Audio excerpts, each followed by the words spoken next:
I've got this half horsepower thermoplastic submersible pump here with a vertical float switch. It's a utility pump, model number PSU 051V.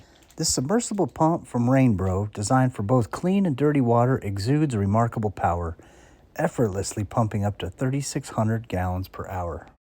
This pump has two distinct outlet diameters, 3/4 of an inch and 1.5 inches. It's important to remember that a higher flow rate necessitates a wider outlet diameter.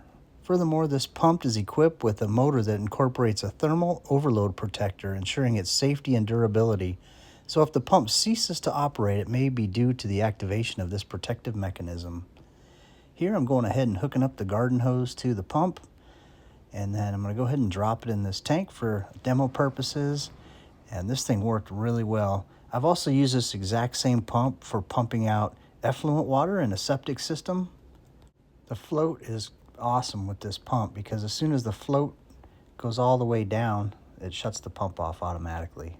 So here we are, we're going to go ahead and pump the rest of this water out and go ahead and pump it up to the plants so we can reuse the water.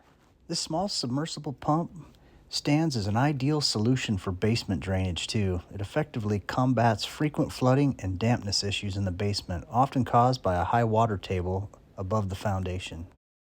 It boasts a maximum immersion depth of 22 feet and a max head of 31 feet, and it also has a 10-foot power cord. Thank you for watching, everybody.